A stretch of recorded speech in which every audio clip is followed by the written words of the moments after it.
Hello साथियों, नमस्कार। Welcome है आप सभी का फिजिक्स के इस ब्यूटीफुल प्लेटफॉर्म पर। आज इस वीडियो में हम आरपीएससी सेकंड ग्रेड साइंस में फिजिक्स के पेपर का सॉल्यूशन करने वाले हैं। 2011-12 में जो पेपर हुआ था उस पेपर का सॉल्यूशन हम इस वीडियो में करेंगे। और ये जो सॉल्यूशन रहेगा, ये सॉल्यूशन अपना पीडीएफ के थ्रू रहेगा। ठीक है, क्वेश्चन रहेगा, क्वेश्चन के साथ में मैं वहाँ पे आपको बताऊंगा कैसे सोल्व होगा। एक बार हम सारे पेपरों का सॉल्यूशन करेंगे, उसके बाद में क्या स्ट्रेटजी होनी चाहिए सेकंड ग्रेड के लिए, किस प्रकार से अपने को फिजिक्स कंप्लीट करना चाहिए, उस पर मैं वीडियो बनाऊंगा। ओके, स्टार्ट करते हैं आज का वीडियो। तो ये है अपना सेकंड ग्रेड टीचर एग्जामिनेशन 2011-12 का पेपर। इस पेपर का पीडीएफ मैं नीचे डिस्क्रिप्शन में दे दूंगा, आप जाके से डाउनलोड कर लेना। ओके, देखो इसमें फिजिक्स वाले पोर्शन की हम बात करते हैं। 30 क्वेश्चन फिजिक्स के हैं इसमें। कितने क्वेश्चन है? 30। देखो,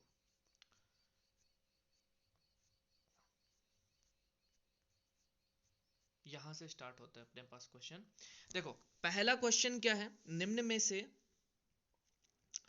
राशि व इकाई का सही संयोजन कौन सा है? सही अक्षर प्रचलित रूप से राशियों को दर्शाते हैं। मतलब इसमें से सही बताना है। ये चार ऑप्शन अपने को दे रखे हैं, इन चार ऑप्शन में से सही बताना है कौन सा सही होगा। देखो, पहला इसमें ऑप्शन दे रखा है ग्रेविटी मीटर पर सेकंड, गलत दे रखा है। मीटर पर सेकंड स्क्वायर होता है। सी, ये भी गलत दे रखा है। ये वापस से अपने को ग्रेविटेशनल कांस्टेंट जी का दिया न्यूटन, जो कि गलत है, फोर्स का होता है। सेकंड दे रखा है एच प्लैंक कांस्टेंट, जिसका दे रखा है जूल सेकंड, और ये बिल्कुल राइट है। एच का दे रखा है कितना? जूल सेकंड, ये राइट है। कैसे राइट है? देखो, ई बराबर होता है एच न्यू। क्या होता है? H new. एच बताना है, एच कितना हो गया? ई अपॉन न्यू हो गया। ई अपॉन न्यू हो गया, बात क्लियर। ई का जूल, न्यू क्या है? आवृत्ति, फ्रीक्वेंसी, और फ्रीक्वेंसी का होता है 1/सेकंड, तो ऊपर गया सेकंड, तो जूल सेकंड आ गया। राइट है, तो मतलब इसका कौन सा राइट हो जाएगा अपने पास? इसका राइट हो जाएगा ये ऑप्शन नंबर बी। क्लियर है? ऑप्शन बी इसका राइट आंसर होगा।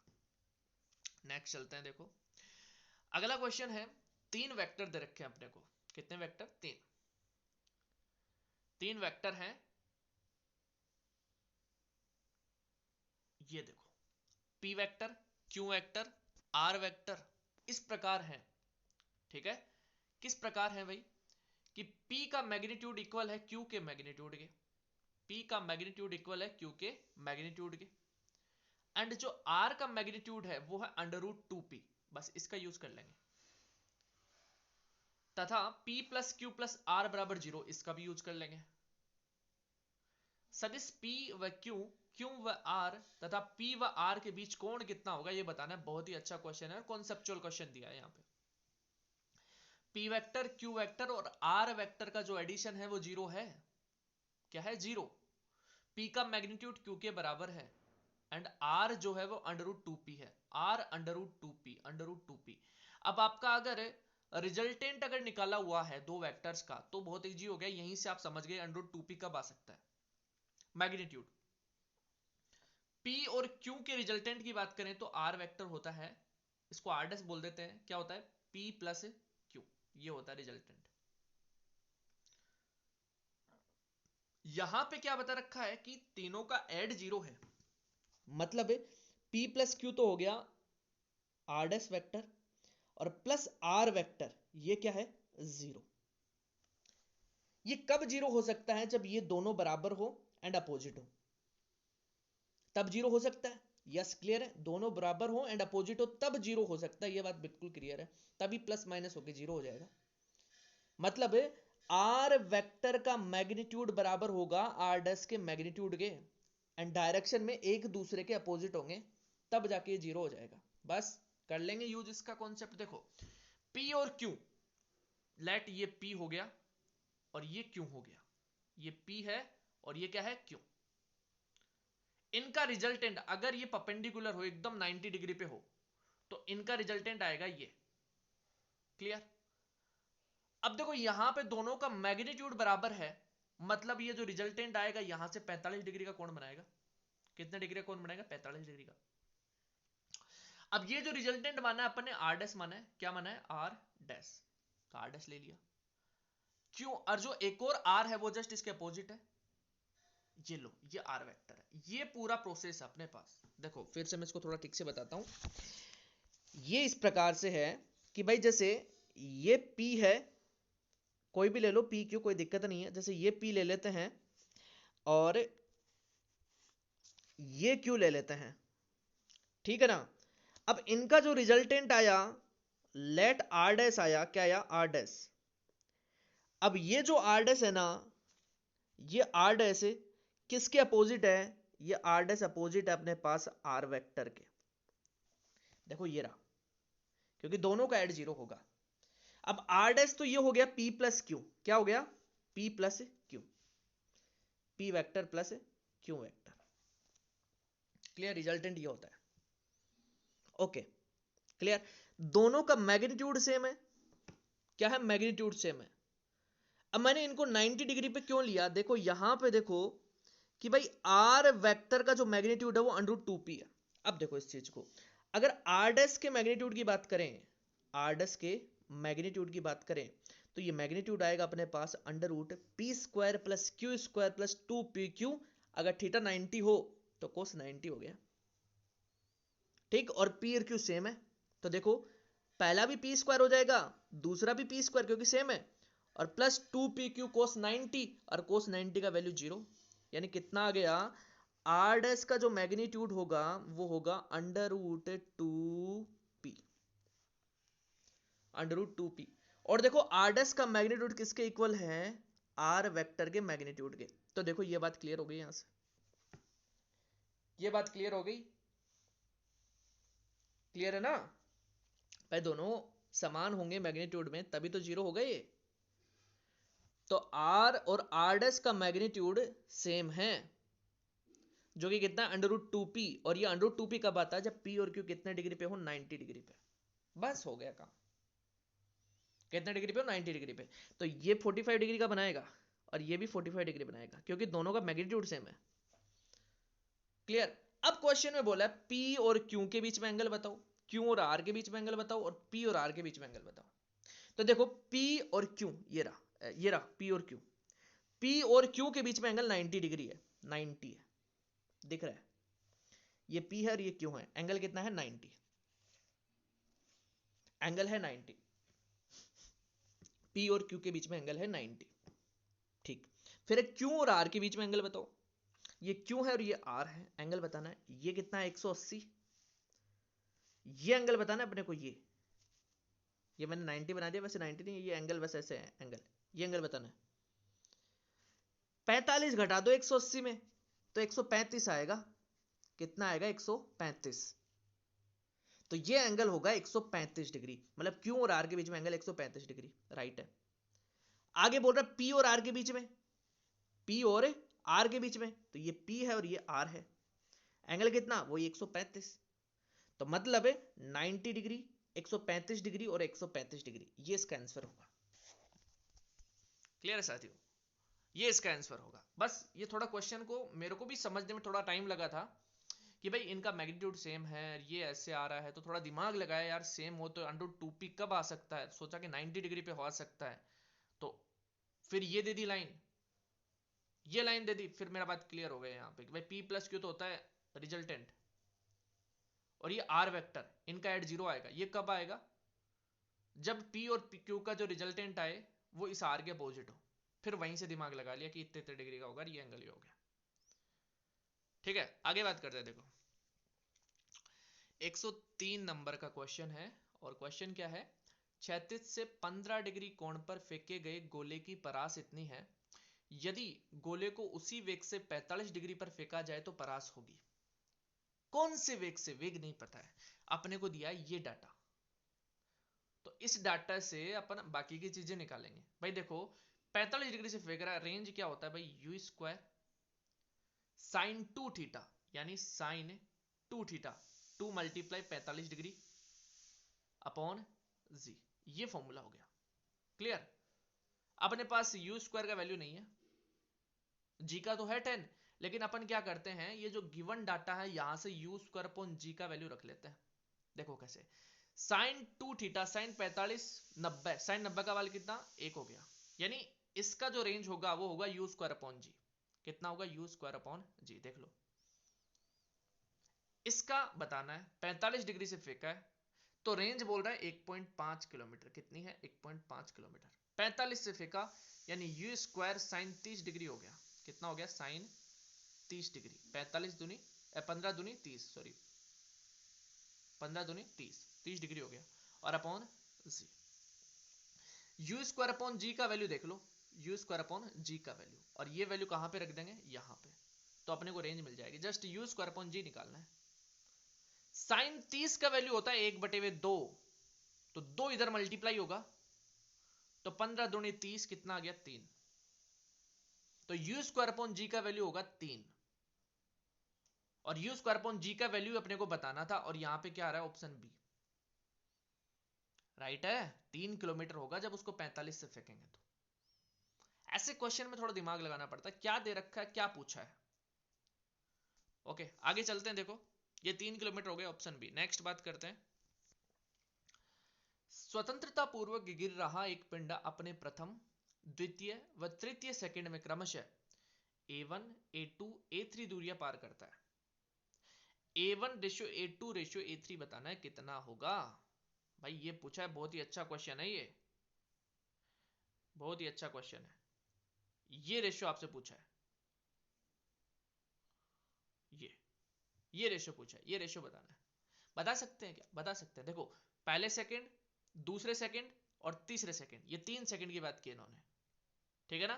तो इन 3 सेकंड के अकॉर्डिंग अपने को दूरियां बतानी है। तो पहले सेकंड nवें सेकंड में तय की गई दूरी, nवें सेकंड में तय की गई दूरी, फॉर्मूला होता है Sn बराबर un plus an by 2 2n minus 1, ये फॉर्मूला होता है। क्लियर। स्वतंत्रता पूर्वक गिर रहा है तो पहला जो वेग है वो जीरो हो गया, वेग जीरो हो गया स्टार्टिंग का। तो बच गया Sn अपने पास क्या an by 2 2n minus 1। Clear. Ratio बताना है अपने को, तो an मतलब गिर रहा है, नीचे गिर रहा है, जी आएगा और रेशियो के अंदर ये कट जाएगा तो बचेगा 2n माइनस 1। यानी जो डिस्टेंस होगा वो किसके प्रोपोर्शनल होगा 2n माइनस 1 के प्रोपोर्शनल होगा। यानी कितना आएगा 2n माइनस 1 के प्रोपोर्शनल आएगा, राइट है। तो Sn is directly proportional to आ गया 2n माइनस 1। तो बात करें फर्स्ट सेकंड की तो 2 इंटू 1 माइनस 1 हो गया 1। बात करें सेकंड सेकंड की, 2 दूनी 4 माइनस 1 हो गया 3। और बात करें तीसरे सेकंड की, 3 दूनी 6 माइनस 1 हो गया 5। रेशियो पूछा है 1:3:5 हो गया। ऑप्शन थर्ड इसका राइट हो जाएगा। नेक्स्ट आगे बात करते हैं अगले क्वेश्चन की, क्वेश्चन नंबर 105। देखो यहां पे क्या हो रहा है कि एक गाड़ी को खींचा जा रहा है, कितने फोर्स से, ये फोर्स दे रखा है। ये 50 मीटर का डिस्प्लेसमेंट दे रखा है कि 50 मीटर तक की वो दूरी चलती है, तो 9 मीटर पर सेकंड से उसका वेग 12 मीटर पर सेकंड हो जाता है। इस समय में सड़क और पहियों के गति घर्षण गुणांक दे रखा है, गाड़ी का भार पूछा है आपको, m पूछा है, बताओ कितना होगा। गाड़ी का भार बताना है आपको, m मतलब mg बताना है, सॉरी m नहीं mg बताना है। अच्छा क्वेश्चन है। देखो क्वेश्चन कैसे निकलेगा इसकी बात करें तो r बराबर mg होता है, तो वही r ही पूछा आप लोगों से, r बताना है कितना होगा, राइट है। देखो कैसे निकालें, बात करें W is equal to delta के थ्योरम से। देखो work done by all forces is equal to होता है चेंज इन काइनेटिक एनर्जी।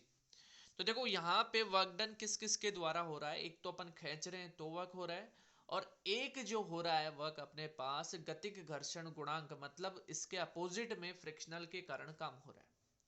तो जो फ्रिक्शन के कारण काम हो रहा है वो नेगेटिव हो जाएगा, क्योंकि अपोजिट हो रहा है ना, फोर्स अपोजिट है, डिस्प्लेसमेंट फोर्स और डिस्प्लेसमेंट अपोजिट हो गया फ्रिक्शन का। फ्रिक्शन इधर है और डिस्प्लेसमेंट इधर है, तो अपोजिट होने के कारण यहाँ पे जो वर्क डन बाय फ्रिक्शन होगा वो तो हो गया नेगेटिव, और जो वर्क डन बाय पुलिंग है, अपन खींचने में जो वर्क डन हुआ है वो हो जाएगा पॉजिटिव। क्यों हो जाएगा, क्योंकि यहाँ पे फोर्स एंड डिस्प्लेसमेंट दोनों की डायरेक्शन सेम है। तो यहाँ पे हम बात करें तो वर्क डन बाय पुलिंग, तो पुलिंग मतलब खींचने में काम हुआ वो तो पॉजिटिव हो गया, और जो फोर्सेज जो फ्रिक्शन के कारण काम हुआ वो नेगेटिव हो जाएगा, चेंज इन काइनेटिक एनर्जी के इक्वल हो जाएगा। बस इसको अपन सोल्व करके बताएंगे। देखो कैसे, ये है अपने पास काइनेटिक एनर्जी जो 9 मीटर पर सेकंड से 12 मीटर पर सेकंड वेलोसिटी हो जाता है, तो इसके अनुसार अपन चेंज बता सकते हैं कैसे। डेल के हो जाएगा 1/2 एम वी टू का square minus 1/2 m v one square. तो इसके अकॉर्डिंग बात करें तो 1/2 एम वी टू का स्क्वायर माइनस वी वन का स्क्वायर यानी 144 माइनस वी वन का स्क्वायर यानी हो गया 91। जब इसको अपन सोल्व करेंगे, इसको अपन सोल्व करेंगे तो अपने पास ये वैल्यू हो जाएगी 1/2 एम, और ये 144 माइनस 81 आएगा, 4 1 3 14 में 8 6 मतलब 63/2 एम आ गया, डेल के आ गया ये। अब फोर्सेस, अब वर्क डन की बात करते हैं, ये वर्क डन के इक्वल होगा। तो वर्क डन की बात करें तो ये एफ है और ये डी है, तो 50 दूनी 100, 100 गुणा 10 की पावर 4 यानी 10 की पावर 6 हो गया, प्लस प्लस नहीं माइनस। बात करें फ्रिक्शन वाले फोर्स की, तो फ्रिक्शन वाला जो वर्क डन है वो कितना होगा, फ्रिक्शनल फोर्स मल्टीप्लाई डिस्प्लेसमेंट, और ये डिस्प्लेसमेंट अपोजिट है तो माइनस में हो जाएगा, minus F R dot D हो जाएगा। अब फ्रिक्शनल फोर्स की बात करें तो फ्रिक्शनल फोर्स होगा अपने पास म्यू के आर होगा, क्या होगा, म्यू के आर, म्यू के आर ये होगा। आर ये अपने को बताना है, ठीक है ना। आर इसको एम जी लिख लेते हैं तो ठीक रहेगा, ठीक है ना, एम जी लिख देते हैं ठीक रहेगा, ये थोड़ा ठीक रहेगा, एम जी कर देते हैं, ठीक है ना। तो म्यू के कितना है 0.137 एंड जी कितना है 10, तो कितना हो गया 1.37 पहली बात तो, ठीक, यहां से 1.37 एम, 1.37 एम, ये तो हो गया 1.37 एम, मल्टीप्लाई डिस्प्लेसमेंट 50 मीटर से, तो 50 से मल्टीप्लाई कर दें इसको, तो 50 से मल्टीप्लाई करें, पहले 10 से मल्टीप्लाई करें तो हो जाएगा 13.7, कितना हो जाएगा 13.7, ये हट जाएगा 13.7 हो जाएगा, और मल्टीप्लाई 5 से कर दो, तो ये 13.7 को 13 पंजे 65 और 7 पंजे 35, 35 और 68.5 हो जाएगा, कितना हो जाएगा 35 से 3 68.5, 68.5 एम आ जाएगा अपने पास work done by frictional force, यानी 68.5 एम आ गया। अपने को जैसे एम बता देंगे तो एम जी आ जाएगा, क्लियर है ना। तो ऐसे करते हैं, तो यहां से 68.5 है, यहाँ पे ये इधर चला जाए, उससे पहले अपन 2 से मल्टीप्लाई करते हैं इसको, तो 2 से मल्टीप्लाई करें तो अपने पास हो जाएगा ये 2 गुणा 10 की पावर 6, क्लियर, और ये हो जाएगा 2 गुणा 68.5 यानी हो गया ये 137, कितना हो गया 6 6 12 8 8 16 137 हो गया, 137 एम हो गया, यानी 10 2 गुणा 10 की पावर 6 माइनस 137 एम बराबर 63 एम, और फिर माइनस 137 एम इधर जाएगा तो प्लस हो जाएगा। तो इस प्रकार से पूरी इक्वेशन अपने पास हो जाएगी 2 गुणा 10 की पावर 6 बराबर 63 एम प्लस 137 एम। देखो 2 गुणा 10 की पावर 6 बराबर 63 एम प्लस 37, 137 है ना, 137 एम, ये कितना हो गया 200, यानी 2 गुणा 10 की पावर 6 बराबर हो गया 200, 100, यानी 10 टू द पावर 4 आ गया, 10 टू द पावर 4 कितना आ गया 10 to the power 4, 10 to the power 4 का मतलब हो गया इकाई, दहाई, सैकड़ों, हजार, 10,000, ये हो गया 10,000 10,000 केजी हुआ, ये तो न्यूटन बोला है भाई, तो न्यूटन को जी से मल्टीप्लाई करना पड़ेगा ऐसे तो,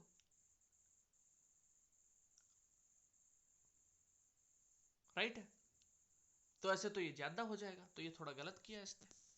एम इतना आया भाई अपने पास 10 की पावर 4, 4 और 2 6, ये 6 हो गया, राइट है, तो बिल्कुल भाई 50 दूनी 100, तो 100 से मल्टीप्लाई 10 की पावर 6, ये तो बिल्कुल सही था, 2 गुणा 10 की पावर 6 था, ये 200 हो गया, ये भी बिल्कुल राइट है, तो 10 की पावर 4 बच गया, 10 की पावर 4 का मतलब 10,000 हो गया, इकाई, दहाई, सैकड़ों, हजार, 10,000, तो एम इतना आएगा। तो यहाँ पे एम ही पूछा था, ये शायद इन्होंने मिस्टेक कर दी यहाँ पे, ये भार नहीं है, यहाँ पे ग्राम पूछा इन्होंने, वेट पूछा, डब्लू नहीं पूछा, यहाँ पे इन्होंने क्या पूछा है, मास पूछा है, क्योंकि उसके अकॉर्डिंग ऑप्शन में यहाँ पे 10,000 आ जाएगा, और भार पूछा है तो ये 10,000 नहीं आएगा, एक और लगेगा यहाँ पे, ठीक है ना, 1,00,000 हो जाएगा फिर, तो ऐसे इसमें मिस्टेक हो सकती है थोड़ी सी, क्लियर है।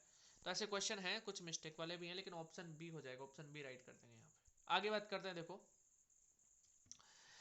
पिंड से जुड़ी स्प्रिंग को विरामावस्था से 10 सेंटीमीटर खींचकर छोड़ा जाता है तो उसका विस्तार 5 सेंटीमीटर रहता है, तो उस पिंड की गतिज ऊर्जा बताओ और स्थितिज ऊर्जा का अनुपात बताओ। वाओ, देखो काइनेटिक एनर्जी होती है 1/2 के ए स्क्वायर माइनस एक्स स्क्वायर ये होती है, एंड पोटेंशियल एनर्जी होती है 1/2 के एक्स स्क्वायर, ठीक है ना। तो 1/2 के से 1/2 के हट गया, तो अपने पास इक्वेशन बन गई ए स्क्वायर माइनस एक्स स्क्वायर बटे हुए एक्स स्क्वायर। क्लियर।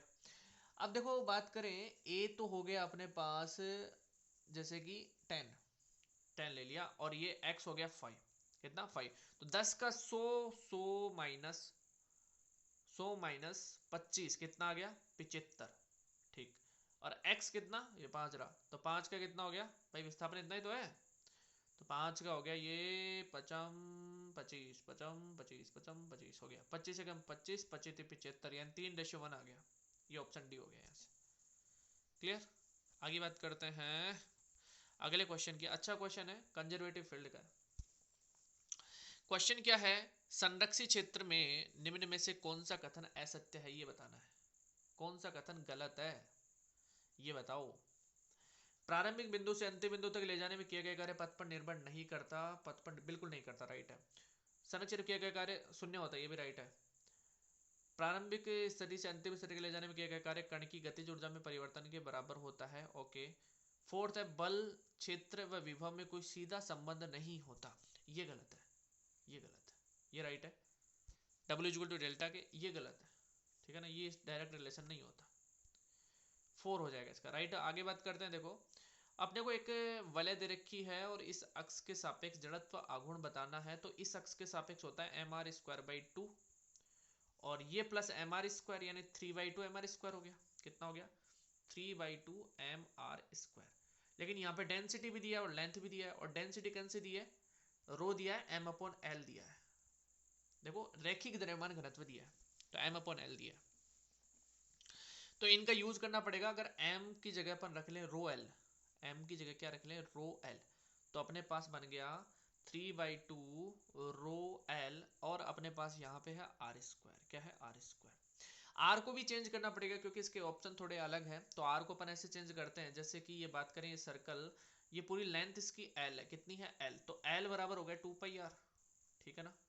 तो r कितना हो गया l/2π, राइट है ना, कि भाई l पूरी लेंथ कितनी 2πr, तो 2πr हो गया, तो r हो गया l/2π, यहाँ पे रखें तो l² और 2π का स्क्वायर यानी 4π² हो जाएगा, तो ये 4 दूनी 8π² यानी 3/8π², और ऊपर हो गया रो और l³ हो गया, रो l³, देखो क्या आएगा 3/8π² रो l³ आ जाएगा, ऑप्शन 4 आ जाएगा। तो ये ऑप्शन के अकॉर्डिंग इसको चेंज करना पड़ा, नहीं अदरवाइज अपने पास 3/2 mr² राइट हो जाता, राइट है। आगे बात करते हैं 190 क्वेश्चन की। 109 क्या है 109, ये क्वेश्चन है कि एक कण की गति का समीकरण दे रखा है, cos² theta minus sin² theta, जो कि हो जाएगा cos 2 थीटा, यानी y हो गया 0.4 cos 2 ओमेगा t, ओमेगा कितना π/4 यानी π/2t, यानी कितना हो गया ये y हो गया 0.4 cos 2 हट गया, 2 हट गया cos π/2t आ गया, राइट है, cos π/2t आ गया, ओके। तो देखो अब इसमें कौन सा राइट होगा ये बताना है। ये अपने पास एक इक्वेशन बन गई, जैसे a sin omega t a cos omega t equation, ये SHM की इक्वेशन होती है, किसकी, सरल आवर्त गति की, ओके। तो SHM की इक्वेशन तो हो गई, तो SHM की इक्वेशन तो है, पहली बात तो ये। तो इसमें देखो ऑप्शन बी में आवर्तकाल 4 सेकंड बता रखा है, आयाम 0.8 और आवृत्ति 4 हर्ट्ज बता रखी है। आयाम तो 0.4 है, तो ये तो होगा नहीं। अब बचे ये दो, इन दो की बात करें तो पहले देखें, जैसे टाइम पीरियड 4 सेकंड बता रखा है, तो टाइम पीरियड निकालें, ये ओमेगा टी है, कितना है ओमेगा टी, तो कंपेयर कर लेते हैं इसको, ओमेगा टी से कंपेयर कर लेते हैं किसको, π/2t, क्या है अपने पास,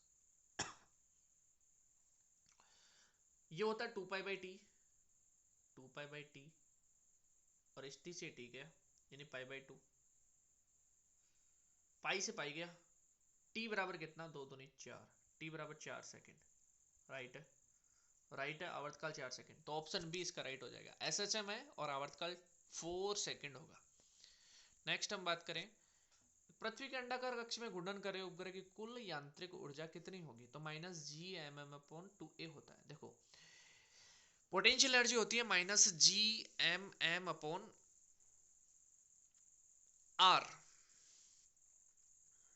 -Gmm/r and -Gmm/2r, sorry, and potential energy होती है -Gmm/2r, नहीं सॉरी स्मॉल r ही होती है, सॉरी सॉरी है ना। काइनेटिक एनर्जी होती है 1/2 Gmm/r, दोनों को जोड़ें तो -1/2 आएगा जो कि टोटल एनर्जी होगी, तो ये आएगा ऑप्शन थर्ड। ओके, आगे बात करते हैं। ये भी अच्छा क्वेश्चन है, आयतन प्रत्यास्थता गुणांक पूछा है अपने को। तो आयतन प्रत्यास्थता गुणांक जो होगा वो आ जाएगा अपने पास, जैसे कि बात करें B = ये होता है प्रतिबल बटे विकृति। प्रतिबल मतलब दाब, दाब कितना दे रखा है 4 × 10⁻7। विकृति कितना, डेल V/V दे दिया, आयतन में 2% की संपीड़न होता है, यानी डेल V/V दे दिया, यानी 2 दे दिया, 2/100। 100 पर गया 10⁻9 हो जाएगा, और ये 2 दूनी 4 हो जाएगा, यानी 2 × 10⁻9, यानी ऑप्शन 4 हो जाएगा। ठीक है ना भाई, आयतन प्रत्यास्थता गुणा प्रतिबल बटे विकृति, और आयतन है तो विकृति देख लो, डेल V/V हो जाएगा। और डेल V/V में जो बता रखा है भाई, कितना प्रतिशत परिवर्तन बता रखा है 2% का, तो 2/100 हो जाएगा, तो 100 ऊपर गया, राइट है, परसेंट है ना, इसलिए 2/100 हो गया। आगे बात करें तो R1 R2 त्रिज्या के साबुन के बुलबुलों को आपसी संपर्क में लाया जाता है, तो बुलबुलों को जोड़ने के उपरांत उभयनिष्ठ तल की त्रिज्या का मान होगा, ये होगा भाई। ठीक है ना, ये पूरा डेरिवेशन है, R1 R2 / R2 - R1 होगा। आगे बात करें तो अपने पास आता है 113 क्वेश्चन, और इसमें रिलेशन पूछा अपने को, तो ये रिलेशन रेनॉल्ड्स नंबर वाला रिलेशन, ये राइट है इसका। ठीक है ना, ये कुछ रिलेशन भी अपने को ध्यान रखने होते हैं। आगे है ये विशिष्ट उष्माओं का अनुपात बताना है भाई। गामा = होता है Cp/Cv। क्या होता है, Cp/Cv। तो इसके अकॉर्डिंग Cp तो हो जाता है Cv + R, और Cv होता है अपने पास 1/2 Fr। लेकिन दृढ़ परमाणु नहीं है, अदृढ़ परमाणु है, तो अदृढ़ परमाणु के लिए हो जाएगा ये Cp777 प्लस हो गया तो 9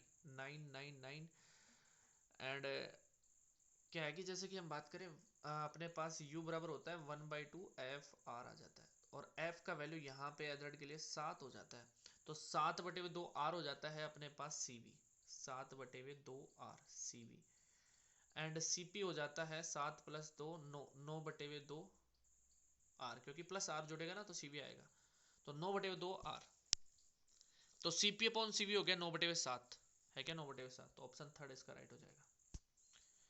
आगे बात करें, अभी ये दृढ़ होता ना, रिजिड होता, तो रिजिड के अकॉर्डिंग तो अपने पास 3n - k कर लेते, तो डिग्री ऑफ फ्रीडम अपने पास कितना हो जाता, 2 दूनी 3 दूनी 6 - 1 5 हो जाता। ठीक है, हाँ, आगे बात करते हैं। निम्न में से कौन सा कथन कार्नो इंजन के लिए सत्य है, यहाँ पे असत्य आएगा। ठीक है ना, उत्क्रमणीय होता है, राइट है, स्रोत पे डिपेंड करता है, सिंक पे डिपेंड करता है, डिपेंड नहीं करता है, ये गलत है यहाँ पे, ऑप्शन थर्ड। आगे बात करते हैं, क्वेश्चन है विकिरण की उत्सर्जन दर पूछी है अपने को, ये अच्छा क्वेश्चन है, और इसका डायरेक्ट फॉर्मूला होता है अपने पास। फॉर्मूला है E जो होता है डायरेक्ट, जैसे AE sigma T4 Stephen rule से आता है, तो T4 के प्रोपोर्शनल होता है ये। तो जैसे उत्सर्जन की दर E1/E2 T4 के प्रोपोर्शनल है टेम्परेचर के, यानी T1/4 और T2 का रेशियो T2 का 4, ऐसे हो गया। E2 बताना है, E1 दे रखा है, तो E2 हो जाएगा T2/T1 का 4 और मल्टीप्लाई E1, T2/T1 का 4 और मल्टीप्लाई E1, ये आ जाएगा E2। T2 कितना है 327 का मतलब हो गया 273, और जोड़ दो मतलब 600। ठीक, और T1 कितना 273, 27, 300 हो गया। ओके, यानी 3 दूनी 6, 2 की पावर 4 मल्टीप्लाई E1, E1 कितना 40, तो कितना हो गया 2 की पावर 4 हो गया 16, 16 दूनी सही है 8 दूनी 16, 16 16 चौके 64, यानी 640 वाट हो गया। ये फॉर्मूला है भाई, E is directly proportional to temperature की पावर 4 होता है, तो वहीं से आ गया ये। बस E1 दे रखा है, E2 बताना है। आगे बात करते हैं। अगला है 117, स्वरित्र की आवर्ती बतानी है। N इज डायरेक्टली प्रोपोर्शनल होता है 1/L के लेंथ के, तो N1 L1 is equal to हो जाता है N2 L2, राइट। और N1 का जो वैल्यू है 4 विस्पंद सुनाई पड़ रहे हैं, तो मतलब हो जाता है N+4 मल्टीप्लाई L1 और N-4 मल्टीप्लाई L2। इससे अपन जब सोल्व करते हैं तो अपने पास N का वैल्यू आ जाता है, जो कि आ जाता है 396 कंपन पर सेकंड। आगे बात करें 118, किरण का जो अपवर्तनांक दे रखा है अपने को, एक प्रकाश की निर्वात से जाती है किसी माध्यम में, उसका अपवर्तनांक 1.732 दे रखा है। आपतन कोण और अपवर्तन कोण का मान दुगना है, मतलब I जो है वो अपवर्तन कोण यानी जो R है उसका दुगना है, I is equal to 2R है, I is equal to 2R है। आपतन कोण बताना है कितना होगा, बता सकते हैं क्या? यस, देखो कैसे, sine I upon sine R mu हो जाएगा, और 1.732 है मतलब ये √3 है, बराबर sine I upon sine R। I कितना है 2R है, 2R अपॉन साइन R हो गया। साइन 2 थीटा को होता है 2 sine theta multiply cos theta, तो इसके अकॉर्डिंग √3 बराबर हो जाएगा 2 कोस R, यानी कोस R बराबर हो जाएगा √3/2, यानी R बराबर हो जाएगा, R बराबर हो गया 30 डिग्री, R बराबर 30 डिग्री। लेकिन अपने को I पूछा है, तो I कितना 60 डिग्री, भाई 2R है ना 60 डिग्री, तो यहां से ऑप्शन थर्ड राइट हो जाएगा। आगे बात करते हैं 119वें क्वेश्चन की, 12th का क्वेश्चन आ गया भाई। R1 और R2 त्रिज्या के दो गोले हैं, ये R1 ले लेते हैं और ये R2 है, ठीक है। और यहाँ पे पूछा जैसे कोई अंदर दोनों के बीच में, यहाँ पे बताना है कितना टोटल पोटेंशियल होगा, तो भाई इसके कारण तो यहाँ से हो जाएगा, जैसे इसको Q1 आवेश दिया तो K-Q1/R हो जाएगा, और इसके कारण जितना सरफेस पे होता है उतना अंदर होता है, तो जैसे अगर इसको Q2 चार्ज दिया तो ये हो गया प्लस K-Q2 इसका रेडियस कितना है R2, तो K-Q2/R2 हो गया, तो K-Q1/R प्लस K-Q2/R2, तो ऑप्शन बी इसका राइट हो जाएगा। इसका कॉन्सेप्ट है, उसके अकॉर्डिंग ऑप्शन बी राइट हो जाएगा। नेक्स्ट बात करें, फ्लक्स बताना है। फ्लक्स क्या होगा, phi is equal to E vector dot A vector, तो ई वेक्टर ये दे रखा है, ए वेक्टर नहीं दे रखा। वेक्टर की बात करें तो वाई जेड तल में स्थित है, वाई जेड तल में स्थित है, वेक्टर होगा वाई जेड तल के लंबवत यानी एक्स। एक्स का मतलब डायरेक्शन हो गया आई कैप, यानी जो एरिया होगा वो होगा 2 आई कैप, राइट। ई ये है तो ई डॉट ए कितना हो गया, आई कैप वाले को आई कैप के साथ में मल्टीप्लाई 5 दूनी 10, यानी 10 आ गया। फाई कितना आ जाएगा 10 आ जाएगा, राइट है, क्योंकि वाई जेड तल में स्थित है तो ए वेक्टर एक्स में हो जाएगा, तो 2 आई कैप हो गया, तो 5 दूनी 10 आ गया, ऑप्शन ए राइट हो जाएगा। आगे बात करते हैं 121 वाले की, तो देखो इसको देखें तो ये व्हीट स्टोन ब्रिज की जैसे लग रहा है, P upon Q R upon S equal, तो इसको हटा दो, तो ये हो गया 2 और 2 4 हो गया ऊपर, और नीचे भी 4 हो गया पैरेलल में, और यहाँ से बैटरी जोड़ रखी है, इनका इक्विवेलेंट बनाया, तो इनका इक्विवेलेंट हो गया 4 चौके 16 और 16 बटे हुए 8, यानी 2 आ गया, R1 R2 बटे R1 प्लस R2 2 आ गया, मतलब इन सभी की जगह कितना आ जाएगा 2 ओम, कितना आ जाएगा 2 ओम, ये लो 2 ओम रख दिया। बैटरी से जोड़ रखा है, जोड़ देते हैं बैटरी से, ये लो 4 वोल्ट की, पूछा आई का वैल्यू, तो आई बराबर होता है V अपॉन R, यानी 4 बटे हुए 2, कितना आ गया 2 एम्पियर करंट हो गया, यहाँ पे कितने एम्पियर करंट होगी 2। आगे बात करते हैं 122वें क्वेश्चन की, चल कुंडली धारामापी में फेरों की संख्या दुगनी कर दी जाए तो धारामापी की सुग्राहिता के बारे में पूछा है। तो देखो सुग्राहिता इज प्रोपोर्शनल टू एन होती है, दोनों ही एन के समानुपाती होती है। सुग्राहिता होती क्या है कि वैसे जैसे इसमें क्या होता है कि धारा सुग्राहिता और वोल्टा सुग्राहिता निकालते हैं तो फाई अपॉन आई ये तो हो जाती है धारा, और फाई अपॉन वी ये हो जाता है वोल्टा, फाई हो जाता है डिफ्लेक्शन। तो दोनों ही एन के प्रोपोर्शनल आती है, तो अगर ये दुगनी कर दी तो दोनों ही दुगनी हो जाएगी, मतलब ऑप्शन ए राइट हो जाएगा। आगे बात करते हैं अगले क्वेश्चन की, और ये जो क्वेश्चन है ना, इस क्वेश्चन का आंसर यहाँ पे मैच नहीं करता है ना, मैंने चेक किया आंसर मैच नहीं करता है, इसको आगे डिलीट भी किया गया था इस क्वेश्चन को। क्वेश्चन में पूछा चुंबकन तीव्रता, तो चुंबकन तीव्रता जैसे आई बराबर होता है M upon V, magnetisation per unit volume, और एम दे रखा है, वी अपन निकाल सकते हैं, डी बराबर एम अपॉन वी होता है तो वी बराबर एम अपॉन डी हो जाएगा। इससे सोल्व करते हैं ना तो यहाँ पे वैल्यू मैच नहीं करती, पावर के अंदर वैल्यू मैच नहीं करती है। क्लियर है, इसलिए क्वेश्चन यहाँ पे ठीक नहीं है, इसका आंसर भी नहीं दे रखा, क्रॉस कर रखा है। आगे बात करें प्रेरक कुंडली का, अन्योन्य प्रेरकत्व दे रखा है 4 हेनरी, धारा इतने सेकंड में इतनी हो जाती है, शून्य हो जाती है, प्रेरित विद्युत वाहक बल बताना है। क्या पूछा, प्रेरित विद्युत वाहक बल। प्रेरित विद्युत वाहक बल होता है L d I upon d T,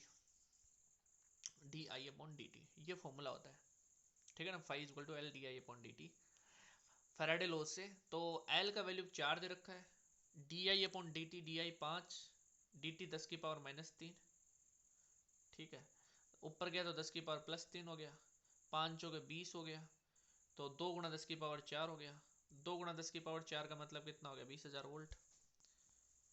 तो ऑप्शन ए राइट है, 124 का ऑप्शन ए राइट हो जाएगा। आगे बात करें प्रतिरोध का मान बताना, यहाँ पे अनुनाद का विशेषता गुणांक दे रखा है LCR, ये रेजोनेंस सर्किट से क्वेश्चन पूछा है, और Q बराबर फॉर्मूला होता है 1/r√L/C, उसी से इसको सोल्व करके अपने को R का वैल्यू बताना है। तो R कितना हो गया, 1/Q√L/C। L दे रखा है कितना, 100 माइक्रो हेनरी, एंड C दे रखा है 10 की पावर -2, तो 10 की पावर 4 हो गया, और अंडर रूट होने पे कितना हो गया, 10 की पावर 2 हो गया। तो 10 की पावर 2 बटे हुए क्यों कितना, ये भी 100 है, कट गया कितना आ गया 1, यानी R का वैल्यू कितना आएगा, R का वैल्यू हो जाएगा 1 ओम। फॉर्मूला लगाना है R is equal to 1/Q√L/C, और इस फॉर्मूले से 1 ओम आंसर आ जाएगा। नेक्स्ट आगे बात करते हैं क्वेश्चन नंबर 126 की, ये क्वेश्चन यहाँ से डिलीट है। आगे बात करते हैं 127 की, 127 है अपने पास, गलत बताना भाई इसमें से कौन सा गलत है।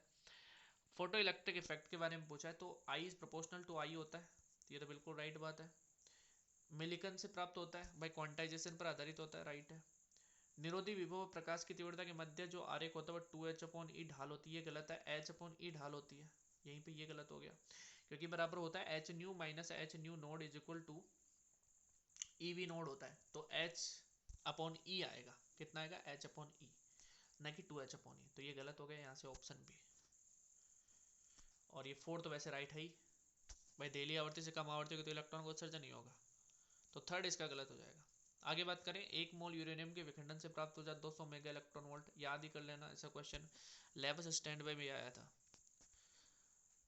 ट्रांजिस्टर का धारा लाभ बीटा दे रखा है, अल्फा के बारे में पूछा है। देखो बीटा जो होता है ना, बीटा ये होता है सीई कॉन्फ़िगरेशन में, और अल्फा जो होता है वो सीबी कॉन्फ़िगरेशन में होता है। सीबी का मतलब हो गया कि भाई बी वाला जो पार्ट है ना उसको आपको कॉमन करना है, तो बी वाले को अगर कॉमन कर दोगे तो आपके पास जैसे ये हो जाएगा IC/IE, और इसमें बात करें तो ये हो जाएगा IC/I, इसमें E कॉमन किया तो IB हो जाएगा। एक फॉर्मूला आता है IE is equal to IB plus IC, और इसी से अपन सोल्व करके इसी से अल्फा बीटा बताता है भाई। ये तो हो गया जैसे बीटा, और ये हो गया अल्फा, गेन होता है ये, करंट गेन बोलते हैं जैसे अपन, लाभ, धारा लाभ। तो एक रिलेशन है, उस रिलेशन के अकॉर्डिंग अल्फा का वैल्यू आ जाता है अपने पास beta upon 1 plus beta. Beta कितना 49, और 1 प्लस बीटा हो गया 50। करें सोल्व तो पॉइंट आ गया 490, 5 9 45 9 आ जाएगा, ठीक है, फिर बचा कितना 40, 405 5 अट्ठे 40 यानी 0.98 आ जाएगा। ऑप्शन 4 इसका राइट हो जाएगा। नेक्स्ट आगे बात करें, ये क्वेश्चन जो है 130 पूरा आरबीएससी की कॉपी की है इस क्वेश्चन ने, ठीक है ना। अब इसमें क्या होता है, √2RH होता है D range line of site का।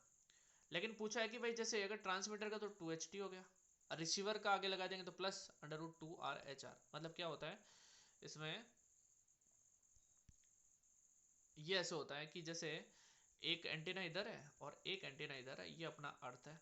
ये डिस्टेंस बताना है कितना डिस्टेंस होगा लाइन ऑफ साइट का, मतलब दोनों अपने को एक साथ दिखाई दे, देख सकें जिनको, है ना। लाइन ऑफ साइट देखने की अधिकतम स्पष्ट दूरी जैसे अपन कहे, तो ये डी अपने पास आता है √2RH।